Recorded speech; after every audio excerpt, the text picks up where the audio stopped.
O Senhor esteja convosco. Ele está no meio de nós. Proclamação do Evangelho de Jesus Cristo segundo Marcos. Glória a vós, Senhor. Naquele tempo, Jesus e seus discípulos atravessavam a Galileia. Ele não queria que ninguém soubesse disso, pois estava ensinando a seus discípulos. E dizia-lhes: o Filho do Homem vai ser entregue nas mãos dos homens, e eles o matarão. Mas 3 dias após sua morte, ele ressuscitará. Os discípulos, porém, não compreendiam estas palavras e tinham medo de perguntar. Eles chegaram a Cafarnaum. Estando em casa, Jesus perguntou-lhes: o que discutíeis pelo caminho? Eles, porém, ficaram calados, pois pelo caminho tinham discutido quem era o maior. Jesus sentou-se, chamou os 12 e lhes disse: se alguém quiser ser o primeiro, que seja o último de todos, e aquele que serve a todos. Em seguida, pegou uma criança, colocou-a no meio deles e, abraçando-a, disse: quem acolher em meu nome uma destas crianças, é a mim que estará acolhendo.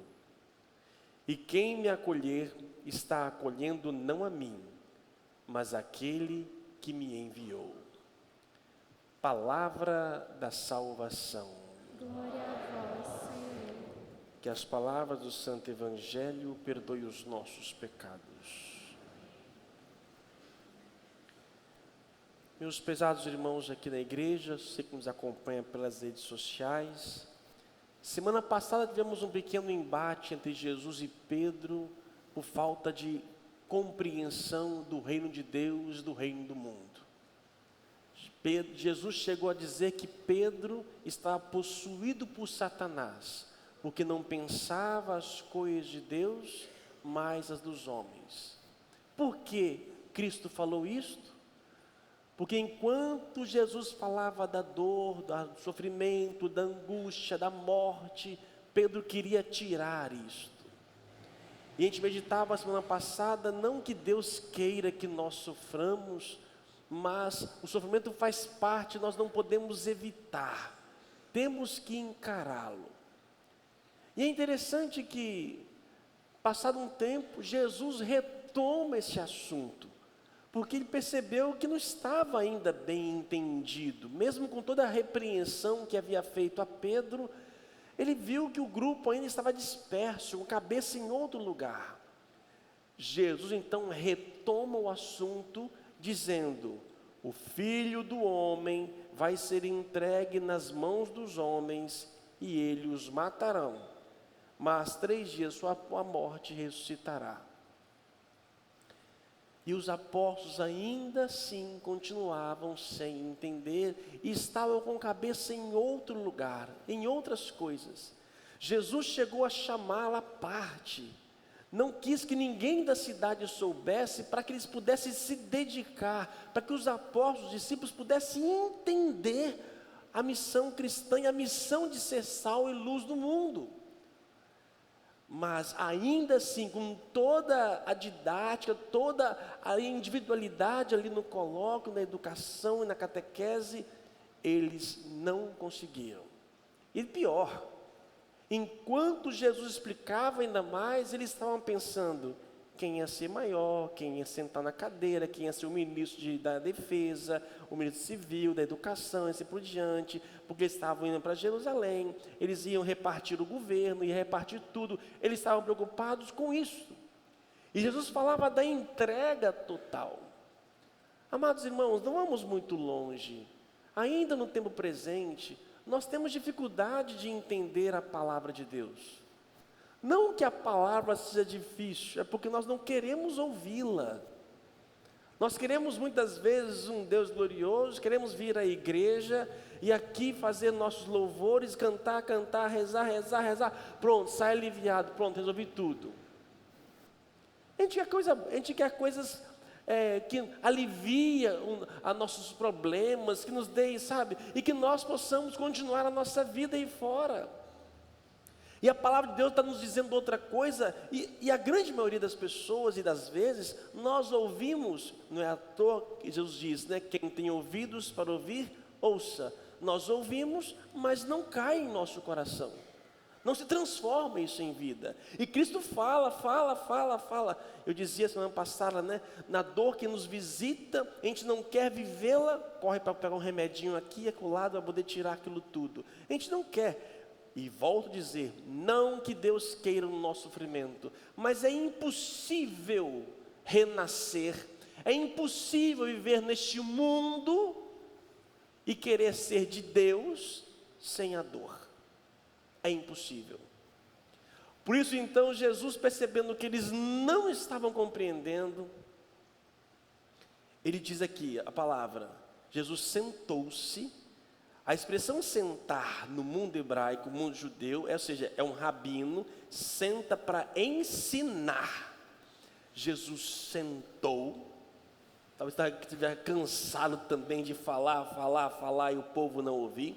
Sentou e começou a dizer, olha, se vocês querem ser poderosos, grandes, querem ser os primeiros, seja o último. Pronto, foi uma bomba que precisava ser solta. Os apóstolos estavam doidos, querendo ali assumir o poder de sentar em Jerusalém, o trono e governar, e de Jesus, olha, seja o último. E o pior, Jesus pega uma criança, traz no centro e diz, olha, quem acolher essa criança, a mim estará acolhendo. A criança no mundo bíblico semita aqui, não tinha vez nem voz, assim como a mulher. O judeu rezava assim, obrigado Senhor por não ter nascido mulher. Era a oração diária de todo judeu homem.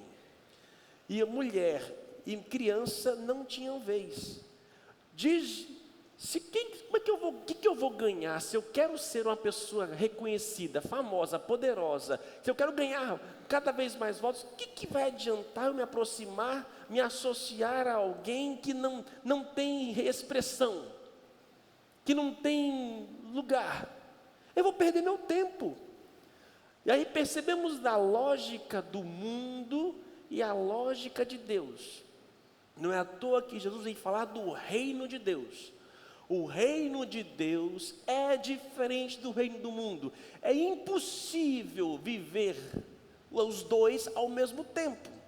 Ou eu sirvo a Deus, ou a mim mesmo, ou ao homem. Mas por que eu devo seguir aquilo que ele me ensina? Porque é errado desejar o poder? É errado querer ser o maior? Não, não é. Mas depende de como você lida com isto. O poder em Deus é um poder de serviço, é um poder de doação. E cada vez menos, diz até a própria palavra, o que a mão direita faz, a esquerda não tenha que saber. Que nós tenhamos cada vez mais, que vivamos no escondimento. Mas no reino do mundo, o reino do homem, pelo contrário, eu tenho que mostrar cada vez mais que tenho e sou poderoso. Vou me associando às pessoas que podem comigo agregar esse valor. Essas pessoas que não têm voto, não têm vez, não quero saber. Eu vou me agregar e estar próximo das pessoas que podem cada vez mais me alimentar. E aí percebemos que não é possível conviver com os dois reinos. Ou eu decido por Deus, ou pelo homem. Por quê? Diz a leitura segunda para nós, que dentro de cada um de nós, de onde vêm as guerras? De onde vêm as brigas entre vós? Não vêm justamente das paixões que estão em conflito dentro de vós? O desejo pelo poder ele é bom, mas o homem por si só, sem a graça de Deus, se perde. Se perde. O homem que vive pelo instinto, pelo desejo, com o passar do tempo, ele vai ser dominado por esse gosto e não vai querer largar o osso. Infelizmente, o poder não é visto como um dom, como um colocar à disposição, mas no reino do mundo é aquele que vai querer ganhar cada vez mais para si. Essas paixões desordenadas é que provocam todo em nós um descontrole. E assim em nossa vida não conseguimos adentrar o reino de Deus. Isso, meus irmãos, está desde lá do início. Lá já desde a nossa criação dentro de casa, na família com os irmãos, quem tem irmãos, já começa a luta pelo poder. Quem vai poder ser o maior? Ou é o primogênito, ou é aquele que fez aquilo, ou outras coisas. Nós queremos, e é interessante que todo ser humano tem desejo de ser reconhecido. Todos nós. Quando alguém não nos reconhece, nós entramos em parafuso, entramos em crise. Nós temos necessidade de que as pessoas nos reconheçam. Pai, mãe, irmão, patrão, família, que seja. Nós precisamos. Só que eu tenho que aprender a lidar com essa necessidade de reconhecimento. Se eu faço isso sem a graça de Deus, isso desordena dentro de mim, e aí eu me desequilibro, e eu começo a entrar na lógica do mundo, na lógica do homem, que para poder ser e ter mais, para poder realmente ser poderoso, ele tem que passar por cima de pessoas e tem que disputar o tempo todo. Daí vai surgindo o quê? O que a leitura nos chama de: onde há inveja e rivalidade, aí estão as desordens e toda espécie de obras más. Onde há inveja e rivalidade, eu vejo o outro como rival. No mundo dos homens, para que eu seja maior, o outro tem que ser menor. E se ele equipara a mim, não dá, ou sou eu ou você. E isso está, como eu disse, nas nossas relações já dentro de casa. Os irmãos que disputam, lembrando, o primeiro homicídio da Bíblia qual foi? Entre irmãos. Caim matou Abel, por causa de quê? Inveja. Inveja. Não conseguiu lidar com a conquista do outro. No mundo dos homens, a pessoa maior, melhor, mais seguidores, isso dá angústia, isso dá raiva. No mundo de Deus, o maior, pelo contrário, ele não será nem visto, porque ele estará próximo de pessoas e de situações que ninguém irá perceber. Jesus percebe que os apóstolos estão divididos e não consegue ainda entender, como nós ainda não conseguimos. E nós criamos nós mesmos através da rivalidade. Estamos o tempo todo comparando e questionando, colocando as pessoas em risco, em disputa o tempo todo. Eu lembro quando eu era criança, adolescente, eu custei me desenvolver fisicamente, né? Era magrinho, raquíticozinho, e aí minha finada avó, falecida do meu pai, ela um dia, os primos chegavam em casa, no final de ano, na casa dela e tal, né? Os primos, aí quando chegava, aí minha avó, todo ano: e aí, Anderson, já tem mudinha? Já tem mudinha? Que, vó? Ela levantava o braço assim: tem mudinha? O seu primo tem mudinha, você não tem. Ai, aquilo me dava angústia, raiva, me dava uma raiva do outro que tinha mudinha, eu não tinha mudinha ainda. E para poder tomar banho, todo mundo não tinha condições, né? Se não tinha mudinha aqui, já era, né? Então, era um desespero. E essas rivalidades, que a princípio pode ser coisas tranquilas, mas uma pessoa que às vezes está desequilibrada e não está bem cuidada, alimentada, para ela se torna uma bomba. O outro se torna um rival. Quando uma pessoa não é muito boa, emocionalmente equilibrada, qualquer elogio que é feito a um outro, para ela é uma arma. Ela fica louca, ela perde a cabeça. Como é que pode que elogiaram fulano e eu não? O que ele tem que eu não tenho, que eu não fiz, assim, aí começa o problema interno da gente. Que começa a questão, surge a inveja.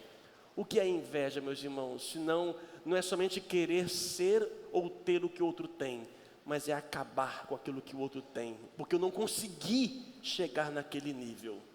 O meu parâmetro era esse, e eu começo então a denegrir, a acabar com a imagem dele, para que eu possa me continuar sendo o melhor. No reino do mundo de Deus não tem isso. No reino de Deus não há disputa. Quem vai querer disputar ali, lidar com os mais desvalidos? Não se tem disputa. Pelo contrário, no reino do mundo há. Eu tenho aprendido muito isso na minha vida. Às vezes eu partilho para vocês coisas da minha existência, não para me engrandecer, pelo contrário. Mas que vocês possam ter noção de que isso acontece com todo mundo. Inveja é algo muito presente em nossa vida. Eu já fui muito invejoso. Hoje eu me esforço para não ser. Eu falo por esforçar porque a gente nunca pode dizer que não é mais. Porque qualquer hora, não acha que você está tão bom, que qualquer hora você pode cair. Como é que é inveja? Vou dar um exemplo para vocês da minha vida, como eu era e como eu tenho sido hoje. Eu digo que não existe inveja pior do que padre e freira. É uma desgrama. Porque somos pessoas cultas, inteligentes, reconhecidas da palavra, mas que há disputa. E olha que há disputa entre nós. E eu disputava. Quando eu vi o padre Marcelo Rossi, ai que desespero que me dava, gente. Aí eu falava, mas aquele homem não prega nada, uma voz de taquara rachada, como é que esse homem faz sucesso? Aí dentro de mim começava, né? Começava a cair o pau em cima do homem, né? Aí veio o bombadinho do Fábio de Melo. Isso aí tem conteúdo, isso aí, o que eu vou falar desse homem? Mas a voz dele não é muito boa não. Aí chegava alguém, padre, a sua voz é melhor do que a dele. Nossa, eu inchava. Olha como é que as pessoas semeiam. Não que as pessoas sejam erradas, elas podem até gostar, mas eu era desequilibrado. Eu não sabia lidar com o outro, com a conquista, com o ser do outro. E por não estar bem, todo o elogio feito ao outro era uma ofensa a mim. Totalmente. E aí passo a querer ser o quê? Quero ser como ele. Você que ter ser pessoas e querer exemplo, isso é ótimo, por um lado. Mas se você tem as suas paixões desordenadas, se torna uma arma. Foi quando, com o passar do tempo, e muito esforço, muita oração e graça de Deus, né? Fui me libertando, até que eu consegui identificar quem eu era. O padre Anderson não é Marcelo, não é Fábio, é Anderson. Quando eu consegui perceber quem eu sou, e que cada um tem essa qualidade, as suas virtudes, os seus atributos, gente, isso é libertador. E para aprender a ouvir o elogio ao outro e não sentir menosprezado por isso, isso é graça. Você se liberta de um peso. Você não. Hoje eu conheço. Nossa, eu não consigo ser aquilo. Agora, acho fantástico. Fábio de Melo, ele é um poeta. É um poeta, um homem espetacular. Não serei nunca. Mas eu tenho uma qualidade que ele não tem. Só eu tenho.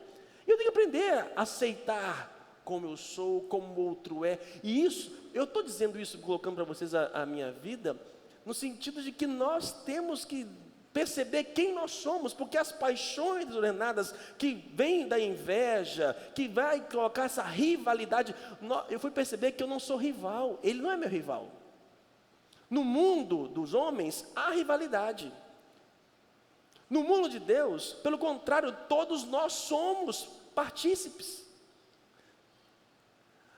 Pegar nossa paróquia aqui nessa área de Vila Velha, cidade de Vila Velha do Espírito Santo, aqui na orla, aqui nós temos, sei lá quantas paróquias, que maravilha, paróquias. Que é isso, gente? Susto. Médico? Algum médico? Médico?